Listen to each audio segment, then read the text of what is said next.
అధ్యక్ష, మీరు చూస్తే తెలుగుదేశం పార్టీ కూటమి ప్రభుత్వం ఎప్పుడు విద్యకి పెద్ద ప్రాధాన్యత ఇస్తాం జరుగుతుంది అధ్యక్ష. ప్రధానంగా ఉన్నత విద్యకి ఎక్కువ ప్రాధాన్యత ఇవ్వడం జరిగింది. దాంట్లో భాగంగా 2016లో ప్రైవేట్ యూనివర్సిటీస్ ఏర్పాటుకు ఒక ప్రత్యేక చట్టం కూడా ఆనాటి సభ చేస్తాం జరిగింది అధ్యక్ష. దాంట్లో భాగంగా చంద్రబాబు నాయుడు గారు చాలా స్పష్టంగా అభివృద్ధి వికేంద్రీకరణ జరగాలి అనే నినాదంతో విశాఖపట్నానికి Centurion university of technology and management వస్తాం జరిగింది అధ్యక్ష. ఇది కానీ ఒకసారి చూస్తే 75 ఎకరాల్లో 4,75,000 స్క్వేర్ ఫీట్ భవనాలు ఏర్పాటు చేశారు అధ్యక్ష. 23 ప్రోగ్రాములు, 2,550 మంది విద్యార్థులు, 132 మంది faculty members, 8 centres of excellence, 3 incubation centres కూడా ఏర్పాటు చేస్తాం జరిగింది అధ్యక్ష.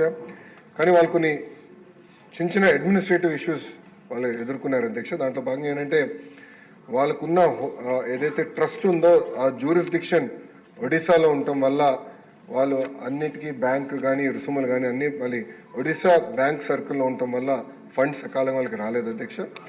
రెండో, వాళ్ళు కోరేది ఏంటంటే ఇంకెక్కువ డెవలప్ చేసేదానికి CUTM AP కింద స్పాన్సరింగ్ బాడీ కింద ఏర్పాటు చేయమని వాళ్ళు కోరుతున్నారు. సో దట్ లోకల్గానే ఈజీగా ఉంటుందని. ఇంకో పక్కన ఇన్కమ్ ట్యాక్స్ జ్యూరిస్డిక్షన్ కూడా గుడ్ ప్రాక్టీస్ కింద CUTM AP కింద ఉంటే, అంటే ఆంధ్రప్రదేశ్ బేస్డ్ ట్రస్ట్గా ఉంటే బాగుంటుందని వాళ్ళు అడిగారు అధ్యక్ష. దాంట్లో భాగంగా ఎందుకంటే ఎప్పుడు ఒక కొత్త యూనివర్సిటీ తీసుకొచ్చినా సవరణలు చేయాలన్నా అది శాసనసభకి శాసన మండలికి అంటే చట్టసభలకి అధికారం ఉంది అధ్యక్ష.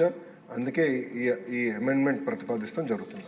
ఫారిన్ యూనివర్సిటీస్, ఎందుకంటే కేంద్ర ప్రభుత్వం ఫారిన్ యూనివర్సిటీస్ పెద్ద ఎత్తున ప్రోత్సహిస్తుంది. వాళ్ళ చేత ఇక్కడ క్యాంపస్లు పెడితే బాగుంటుందని చెప్పడం జరుగుతుంది. వాళ్ళకి ప్రత్యేకంగా మీరు ఏమైనా చేస్తున్నారా, యాక్ట్లో ఏమైనా సవరణలు తీసుకొస్తున్నారా అని అడుగుతాం జరిగింది అధ్యక్ష. 2016లో ఈ ప్రైవేట్ యూనివర్సిటీస్ చట్టం తీసుకొస్తాం జరిగింది. గత ప్రభుత్వం దీనికి 5 సవరణలు చేసింది అధ్యక్ష. ఆ సవరణలు నిన్న నేను ఒక ప్రశ్నకి ప్రిపేర్ అయ్యే సమయానికి నేను చదివితే అధ్యక్ష, మనం చేసిన చట్టాలు UGC గైడ్ లైన్స్కి విరుద్ధంగా ఉంది. అంటే వాళ్ళు ఏం చెప్పారంటే ఈరోజు గ్రీన్ఫీల్డ్ యూనివర్సిటీ ఏర్పాటు చేయాలంటే టాప్ 100 గ్లోబల్ యూనివర్సిటీస్తో జాయింట్ డిగ్రీ ఉండాలి అని చెప్తాం జరిగింది. కానీ UGC ఏమంటుందంటే జాయింట్ డిగ్రీ ఇవ్వాలంటే మినిమం ఇన్ని సంవత్సరాలు ఆ యూనివర్సిటీ ఆపరేషన్లో ఉండాలి, ఇన్ని ఇయర్స్ అయి ఉండాలని చెప్తుంది. అంటే we are in conflict with UGC. So నేను మొన్న కూడా కౌన్సిల్లో చెప్పాను, ఆ చట్టాన్ని మనం సవరణ చేయాలి, కానీ కొంచెం డీటెయిల్డ్గా చేద్దాం. అంటే హడావుడిగా చేస్తే మనకు పొరపాట్లు చేస్తాం, కొంచెం డీటెయిల్డ్గా చేసి ఆ చట్టాలని సవరిస్తాం జరుగుతుంది. దాంట్లో ఎలాంటి సందేహం లేదు. పెద్దలన్నట్టు పెద్ద ఎత్తున యూనివర్సిటీస్ మనం ప్రోత్సహించాలి. అంటే మేమందరం ముద్దుగా తాతయ్య అంటాం. సో బుచ్చయ్య తాతయ్య చెప్పింది ఏంటంటే చట్టాలు మేము సవరించాలి, దాంట్లో ఎలాంటి డౌట్ లేదు. ఫారిన్ యూనివర్సిటీస్ మనం ఇక్కడ ప్రోత్సహించాలి. అంతేకాకుండా మన దేశంలోనే ఒక అద్భుతమైన ఇన్స్టిట్యూషన్స్ ఉన్నాయి. ఒక ఉదాహరణ బిట్స్. ఈరోజు అధ్యక్ష నిన్నే క్యాబినెట్ మీటింగ్లో బిట్స్ అమరావతిలో ఏర్పాటు చేసానికి 70 ఎకరాలు క్యాబినెట్ కూడా ఆమోదం తెలిపింది అధ్యక్ష. బిట్స్ ఆంధ్ర రాష్ట్రానికి వస్తుంది. అంతేకాకుండా అధ్యక్ష సార్ కోరికలు పెంచుతున్నారు, ఆగండి సార్ పూర్తి చేస్తాను. బిట్స్ తీసుకొచ్చి అధ్యక్ష. రెండోది Tata group, L&T, IIT Madras, ప్రత్యేకంగా యూనివర్సిటీ ఆఫ్ టోక్యోతో కలిసి డీప్ టెక్ యూనివర్సిటీ ఏర్పాటు చేయాలి. అంటే నెక్స్ట్ జనరేషన్ AI ML కాకుండా నెక్స్ట్ జనరేషన్ యూనివర్సిటీ ఏర్పాటు చేయాలని ఇది పర్సనల్గా గౌరవ ముఖ్యమంత్రి గారు లీడ్ చేస్తున్నారు. సాక నాదైనా తెలుసు కదా గౌరవ ముఖ్యమంత్రి గారి గురించి, ఆయన పర్సనల్గా లీడ్ చేస్తున్నారు. ఇది ప్యాషన్ ప్రాజెక్ట్గా లీడ్ చేస్తున్నారు. ఇది నేను బలంగా నమ్మేది మొత్తం ఎకో సిస్టమ్ని రెవల్యూషనైజ్ చేసి యూనివర్సిటీ అది కూడా తీసుకొస్తాను అధ్యక్ష. నేను పర్సనల్గా తీసుకుని ఒక AI యూనివర్సిటీ విశాఖపట్నంలో ఏర్పాటు చేయాలని లక్ష్యంతో ఉన్నాం. అదేవిధంగా ఒక స్పోర్ట్స్ యూనివర్సిటీ కూడా చేయాలని అధ్యక్ష. ఇది ఇప్పటివరకు ఉంది.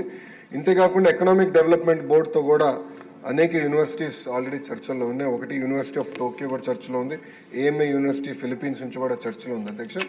ఇంతేకాకుండా ఇతర యూనివర్సిటీలు కూడా వాళ్ళందరూ వచ్చి కలుస్తూ అంటున్నారు. సో ఈ సెషన్ అయిన తర్వాత వాళ్ళందరితో మీటింగ్ పెట్టుకుని పెద్ద ఎత్తున ప్రైవేట్ రంగంలో కేవలం ఇంటర్నేషనల్ యూనివర్సిటీ కాదు, భారతదేశంలో ఉన్న టాప్ యూనివర్సిటీస్ అందరినీ ఆంధ్ర రాష్ట్రానికి తీసుకొచ్చే విధంగా కేవలం అమరావతి విశాఖపట్నమే కాకుండా అన్ని ప్రాంతాలు, అంటే రాయలసీమకి వెళ్ళాలి, ఎవరు వెళ్ళాలి. ఇంకో పక్కన కొన్ని పార్లమెంట్లు మనం చూసేగల ప్రభుత్వ విశ్వవిద్యాలయాలు, ప్రైవేట్ విశ్వవిద్యాలయాలు.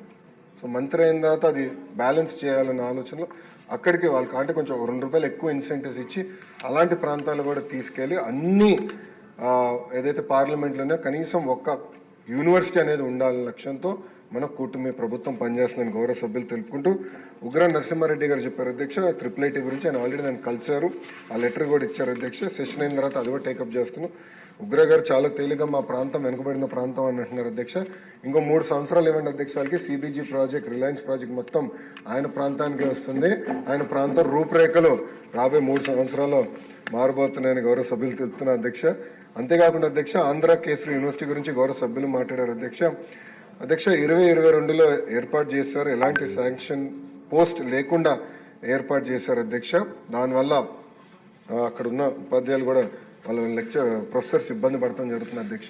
సో యూనివర్సిటీస్ అందరినీ బలోపేతం చేయాలి. గౌరవ సభ్యులు చెప్పినట్లు అనేక మంది దాతలు కూడా ముందరకు వస్తున్నారు. ఒక మెకానిజం ఏర్పాటు చేయాల్సిన అవసరం ఉంది. ఆంధ్ర కేసరి యూనివర్సిటీ కూడా ప్రోత్సహించాలనే లక్ష్యంతో మన ప్రభుత్వం పనిచేస్తుంది అధ్యక్ష.